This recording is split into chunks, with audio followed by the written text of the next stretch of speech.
नमस्कार दोस्तों, welcome my YouTube channel CDRK Saini BEd classes.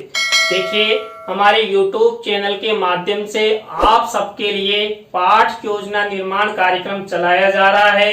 इस पाठ योजना निर्माण कार्यक्रम के द्वारा आप सबको पाठ योजनाओं का निर्माण करना बताया जा रहा है कि आप पाठ योजनाओं का निर्माण किस तरह कर सकते हैं, किस तरह उद्देश्यों का निर्माण कर सकते हैं, किस तरह प्रस्तावना के प्रश्न बना सकते हैं, किस तरह प्रस्तुतिकरण के अंतर्गत आप कौन कौन से शिक्षण बिंदु ले सकते हैं, किस तरह आप मूल्यांकन प्रश्न और किस तरह गृह कार्य का प्रश्न आप बच्चों को दे सकते हैं। आपकी दैनिक पाठ योजना डायरी में पाठ योजना का निर्माण कैसे कर सकते हैं, तो इन सब के बारे में बताया जा रहा है। आज की क्लास में हम जो सामाजिक अध्ययन पाठ योजना क्रमांक 6 है, प्रकरण है सामाजिक प्रथाएं, इस टॉपिक का चयन करते हुए आपको एक पाठ योजना का निर्माण करना बताएंगे। देखिए, ये सामाजिक अध्ययन हो या सामाजिक विज्ञान हो, कंफ्यूजन नहीं होना है। तो इससे पहले हमने 5 पाठ योजनाओं का अध्ययन कर लिया है। तो यदि आप हमारे YouTube चैनल पर पहली बार आए हैं तो हमारे YouTube चैनल को सब्सक्राइब करें और पास ही बने बेल आइकन के बटन को जरूर दबा देवे, जिससे हमारे द्वारा जब भी कोई वीडियो अपलोड किया जाता है या लाइव क्लास चलाई जाती है तो उनके नोटिफिकेशन आपको मिल सके और आप सब पाठ योजना का निर्माण करना सीख सके। देखिए, हम जब सोशल स्टडी की पाठ योजना का निर्माण करते हैं तो सबसे पहले हम वही शामपट पूर्ति का निर्माण करते हैं। शामपट पूर्ति के अंतर्गत वही कक्षा, दिनांक, विषय, कालांश का समय, 20 सेंटर में हमारा प्रकरण लिखते हैं, प्रकरण को अंडरलाइन करते हैं, इन्वर्टेड कोमाज में बंद करते हैं। चाहे आप प्रकरण 10 जगह लिखो या 20 जगह लिखो, जिससे आपका प्रकरण हाईलाइट रहे कि आप इस प्रकरण पर पाठ योजना का निर्माण करना जा रहे हो। इसके बाद देखिए, हमें उद्देश्यों का निर्माण करते हैं। उद्देश्यों के अंतर्गत पहला उद्देश्य है ज्ञान। अब ज्ञान से रिलेटेड ये विशिष्टीकरण बनाए जाते हैं और ये अपेक्षित व्यवहारगत परिवर्तन बनाए जाते हैं। देखिए, जब हम विशिष्टीकरण और अपेक्षित व्यवहारगत परिवर्तन बनाते हैं तो हम हमारा उद्देश्य और मुख्य प्रकरण को ध्यान में रखते हुए विशिष्टीकरण और अपेक्षित व्यवहारगत परिवर्तन बनाते हैं। इसी तरह देखिए, यहाँ पर अवबोध से रिलेटेड ये विशिष्टीकरण और ये अपेक्षित व्यवहारगत परिवर्तन बनाते हैं। तो ये 2 उद्देश्य हुए। 3rd नंबर का उद्देश्य है ज्ञानोपयोगी। ज्ञानोपयोगी से रिलेटेड विशिष्टीकरण और ये अपेक्षित व्यवहारगत परिवर्तन। तो इस तरह आपको 2 से 3 विशिष्टीकरण, 2 से 3 ही अपेक्षित व्यवहारगत परिवर्तन बनाना है। 4th नंबर का उद्देश्य कौशल। कौशल से रिलेटेड ये विशिष्टीकरण और ये अपेक्षित व्यवहारगत परिवर्तन। इस तरह देखिए, ये हमारे 4 उद्देश्य हुए। 5th नंबर का उद्देश्य है अभिरुचि। अभिरुचि से रिलेटेड ये देखिए, यहाँ पर विशिष्टीकरण और ये अपेक्षित व्यवहारगत परिवर्तन। इस तरह आपको ये 2 से 3 विशिष्टीकरण, ये 2 से 3 अपेक्षित व्यवहारगत परिवर्तन बनाना है। इसी तरह अभिवृत्ति से रिलेटेड ये विशिष्टीकरण और ये अपेक्षित व्यवहारगत परिवर्तन। तो ये हमारे 6 उद्देश्य हुए। आपको इसी फॉर्मेट का उपयोग करते हुए उद्देश्यों, विशिष्टीकरण और अपेक्षित व्यवहारगत परिवर्तन का प्रयोग करना है। इसके बाद कक्षा शिक्षण सहायक सामग्री। देखिए, कक्षा शिक्षण सहायक सामग्री 2 प्रकार की होती है, सामान्य और विशिष्ट।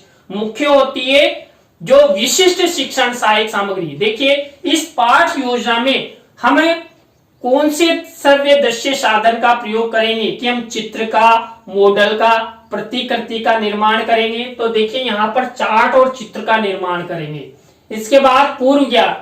छात्र सामाजिक प्रथाओं के बारे में सामान्य जानकारी रखते हैं। देखिए, समाज में सबका जन्म होता है तो समाज में प्रचलित प्रथाएं हैं, उनके बारे में सब जानते हैं।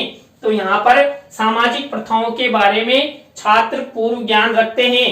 तो ये इस तरह हम सबसे पहले श्यामपट्ट पूर्ति के बाद उद्देश्यों का निर्माण, विशिष्टीकरण, अपेक्षित व्यवहारगत परिवर्तन का उपयोग करते हुए कक्षा शिक्षण सहायक सामग्री के बाद पूर्व ज्ञान तक यहाँ इस पाठ योजना निर्माण की ये प्रक्रिया होती है। इसके बाद हमारी मुख्य पाठ योजना शुरू होती है, जो होती है प्रस्तावना के प्रश्नों से। देखिए, प्रस्तावना के प्रश्नों में मैंने आपको बताया था हम 3 से 5 प्रस्तावना के प्रश्न बनाते हैं। प्रश्नों में तारतम्यता होती है, सरल से कठिन शिक्षण सूत्र का प्रयोग किया जाता है। जो प्रश्नों के उत्तर छात्र देंगे वो संक्षिप्त होने चाहिए। देखिए, इस पाठ योजना में इसी प्रक्रिया का प्रयोग किया गया है। देखिए, इसमें पहला प्रश्न जो जगत यानी कि जगत शब्द का सामान्य अर्थ क्या है?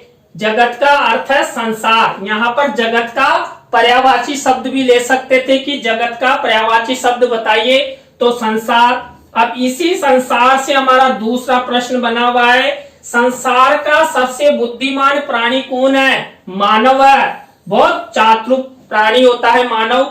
अब इसी मानव से अगला प्रश्न बना हुआ है, मानव कहाँ जीवन यापन करता है? देखिए, जब हमारा जन्म समाज में होगा तो जीवन भी समाज में ही यापन करेंगे, तो समाज में अपना जीवन यापन करते हैं। अब इसी समाज से अगला प्रश्न बना है, समाज में प्रचलित प्रथाओं को क्या कहते हैं? देखिए, समाज में जो प्रथाएं प्रचलित होती है उन्हें सामाजिक प्रथाएं कहते हैं, क्योंकि समाज से रिलेटेड प्रथाएं होती है तो सामाजिक प्रथाएं कहते हैं। अब इसी से अगला प्रश्न है कि सामाजिक प्रथाओं के बारे में आप क्या जानते हो? तो अंतिम प्रश्न समस्यात्मक हो गया। समस्यात्मक प्रश्न होने से छात्रों में सक्रियता आ जाती है, छात्र पाठ को पढ़ने के लिए सक्रिय हो जाते हैं, रुचि रखते हैं। तो इस तरह आपको प्रस्तावना के प्रश्न बनाने हैं। देखिए, यहाँ पर वही प्रश्नों में तारतम्यता है, जो प्रश्नों के उत्तर है वो संक्षिप्त है और उत्तरों से ही प्रश्न बनाए गए हैं। ये विशेष ध्यान रखना आपको। प्रस्तावना के बाद उद्देश्य कथन दूसरी स्टेप है। बच्चों, आज हम सब सामाजिक प्रथाओं के बारे में विस्तार पूर्वक अध्ययन करेंगे। यहाँ पर मुख्य जो भी सामाजिक प्रथाएं उनके बारे में अध्ययन कर लेंगे। तो इस तरह आपको उद्देश्य कथन करना है। चित्र बताकर भी हम उद्देश्य कथन कर सकते हैं। तो देखिए, ये हमारी दूसरी स्टेप, दूसरा शिक्षण बिंदु हो गया। पहला शिक्षण बिंदु प्रस्तावना और दूसरा उद्देश्य कथन। अब थर्ड नंबर का हमारा जो शिक्षण बिंदु होता है, स्टेप होती है, वो होती है प्रस्तुतिकरण। देखिए, प्रस्तुतिकरण के अंतर्गत हम 3 शिक्षण बिंदु लेते हैं, टीचिंग पॉइंट लेते हैं। पहला टीचिंग पॉइंट लिया, सामाजिक प्रथाओं से तात्पर्य की सामाजिक प्रथाएं क्या होती है। तो यहाँ पर पहला शिक्षण बिंदु ये लिया, तो इसी से रिलेटेड ये विकासात्मक प्रश्न है और ये विकासात्मक उत्तर बनाए गए हैं। तो आपको भी ये 3 विकासात्मक प्रश्न बनाने हैं, ये विकासात्मक प्रश्न। इसके बाद देखिए, हम वही स्टेप अपनाते हैं, छात्र अध्यापिका कथन। देखिए, छात्र अध्यापिका कथन से रिलेटेड ये विषय वस्तु है।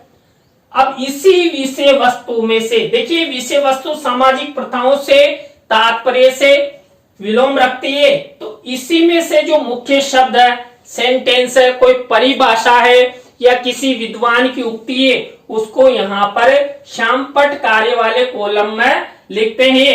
तो देखिए, यहाँ पर जो सामाजिक प्रथाएं हैं उससे रिलेटेड चित्र भी पेस्ट किया गया है मिनिएचर के रूप में। तो यहाँ पर ये छात्र अध्यापिका कथन हुआ।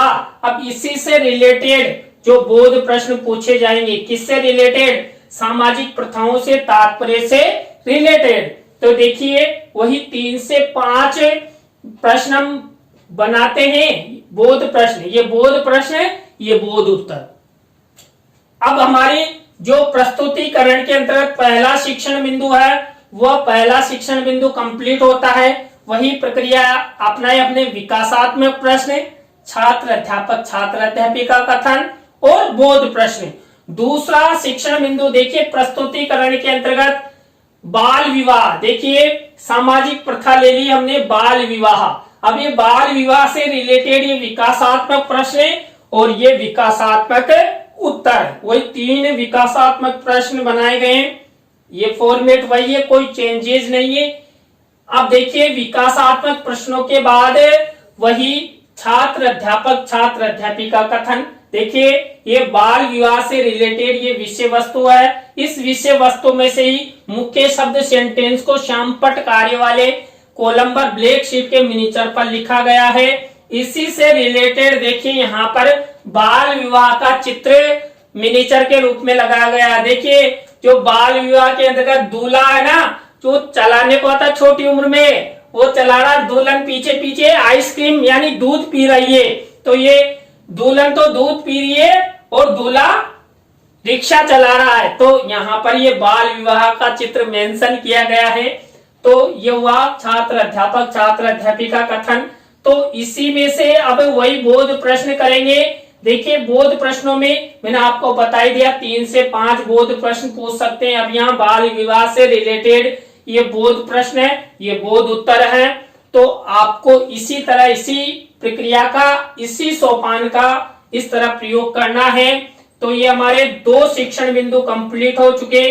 वही हमने विकासात्मक प्रश्न, विकासात्मक प्रश्नों के बाद छात्र अध्यापक छात्र अध्यापिका कथन और बोध प्रश्नों की स्टेप अपनाई। इसके बाद हमारा जो थर्ड स्टेप है यानी थर्ड शिक्षण बिंदु, यहाँ पर थर्ड हमने शिक्षण बिंदु लिया दहेज प्रथा। देखिए दहेज प्रथा से रिलेटेड ये विकासात्मक प्रश्न, ये विकासात्मक उत्तर। आपको भी इसी तरह जो आप टॉपिक लेते हैं उससे रिलेटेड ये विकासात्मक प्रश्न बनाने होते हैं। एक तरफ विकासात्मक प्रश्न और एक तरफ विकासात्मक उत्तर, ये फॉर्मेट रहता है। अब इसके बाद वही छात्र अध्यापक छात्र अध्यापिका कथन। देखिए यहाँ पर ये दहेज प्रथा से रिलेटेड विषय वस्तु है और इसी में से जो मुख्य शब्द सेंटेंस है वो श्यामपट्ट कार्य वाले कॉलम में ये ब्लैक शीट के मिनीचर पर लिखा गया। इसी से रिलेटेड देखिए यहाँ पर दहेज प्रथा, यहाँ दूल्हा पैसों से तुल रहा है, यानी कि अपन सब्जी लेने जाते हैं, यानी कि दुकानदार जो सब्जी को बेचता है ना, ऐसे ही ये जो दूल्हे के घर वाले हैं इस दूल्हे को बेच रहे हैं, किनमें, पैसों में, इसलिए तुलाई हो रही है। यार देखिए पैसों में तुल रहा साहब। तो ये दहेज प्रथा है। तो दहेज प्रथा से रिलेटेड चित्र शिक्षण सहायक सामग्री में आपको पेस्ट करना है।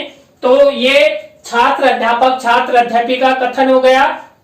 अब छात्र अध्यापक छात्र अध्यापिका कथन में से ही अगली स्टेप अपनाई जाती है, कौन सी, बोध प्रश्नों की। देखिए ये बोध प्रश्न है, किससे रिलेटेड, दहेज प्रथा से रिलेटेड। 3 से 5 बोध प्रश्न बनाए जाते हैं। बोध प्रश्न, ये बोध उत्तर। देखिए आप 3 बनाओ, 4 बनाओ, 5 बनाओ, विषय वस्तु के आधार पर आप कितने भी प्रश्न बना सकते हैं। यहाँ पर विषय वस्तु ही कम होगी तो 3 प्रश्न बनेंगे, विषय वस्तु अधिक होगी तो आप 5 प्रश्न बना सकते हैं। तो देखिए 3 शिक्षण बिंदु यानी किसमें, प्रस्तुतिकरण में वही हमने वही प्रक्रिया अपनाई। सबसे पहले विकासात्मक प्रश्न, विकासात्मक प्रश्नों के बाद छात्र अध्यापक छात्र अध्यापिका कथन और बोध प्रश्न। 4th नंबर की स्टेप आती है पुनरावृत्ति प्रश्न। देखिए पुनरावृत्ति प्रश्न जो हमने 3 शिक्षण बिंदुओं में जो बोध प्रश्न पूछे थे, उन्हीं बोध प्रश्नों में से ये पुनरावृत्ति प्रश्न पूछे जाते हैं। ये पुनरावृत्ति प्रश्न है, ये पुनरावृत्ति उत्तर है। आपको इसी फॉर्मेट का उपयोग करते हुए पुनरावृत्ति प्रश्न बनाना है और पुनरावृत्ति प्रश्न भी वही संक्षिप्त होते हैं, ज्यादा बड़े नहीं दिए जा सकते। तो ये हमारी 4th स्टेप हो गई। 5th नंबर की स्टेप आप सबको पता है, वही मूल्यांकन प्रश्न। देखिए मूल्यांकन प्रश्नों में वही 3 तरह के प्रश्न लेते हैं। 3 तरह के प्रश्नों में देखिए 2-2 प्रश्न बनाए गए हैं। ये बहुविकल्पी, रिक्त स्थान और लघुत्तरात्मक अति लघुत्तरात्मक से रिलेटेड ब्लैक शीट का निर्माण कर सिल्वर कलर के पेन से यहाँ पर ये मूल्यांकन प्रश्न किए गए हैं। अब देखिए यहाँ पर मुख्य विशेष ध्यान क्या रखना होता है, आपको उत्तर नहीं लिखना होता है, बिल्कुल उत्तर नहीं लिखना है। जब आप ये सामाजिक अध्ययन की पाठ योजना कक्षा कक्ष में प्रस्तुतिकरण करेंगे, उस समय आपको ये उत्तर लिखने होते हैं। और जब आपका फाइनल लेसन होता है, फाइनल लेसन में तो ये लपेट श्याम फलक पर लिखे जाते हैं, फिर भी वहां उत्तर लिखकर नहीं ले जाते। जब कक्षा कक्ष में प्रस्तुतिकरण होगा उस समय ही ये उत्तर लिखे जाएंगे। तो ये हमारी 5वीं स्टेप मूल्यांकन प्रश्नों की हो गई। मूल्यांकन प्रश्नों के बाद गृह कार्य की स्टेप आती है। वही गृह कार्य में ये निबंधात्मक प्रश्न दिया जाता है। निबंधात्मक प्रश्न देखिए, वही ब्लैक शीट के ऊपर सिल्वर कलर के पेन से लिखा जाता है, वही फॉर्मेट है। इसी तरह आपको होमवर्क का प्रश्न देना होता है। तो देखिए, आज की क्लास में हमने सामाजिक अध्ययन पाठ योजना क्रमांक 6 सामाजिक प्रथाओं से रिलेटेड पाठ योजना का निर्माण करना आपको बताया। आज की पाठ योजना आपको कैसी लगी कमेंट्स में हमें जरूर बताएं। अच्छी लगी हो तो लाइक करें, कमेंट्स करें और शेयर जरूर करें। दोस्तों, आपके शेयर करने से मुझे मनोबल मिलता है कि मेरे प्रशिक्षणार्थी मेरा सहयोग करते हैं। नई पाठ योजना के साथ आप सबसे फिर मिलेंगे। आप सब अंत तक हमारी लाइव क्लास से जुड़े रहे, तो आप सबको बहुत बहुत धन्यवाद। जय हिंद, जय भारत, राम राम।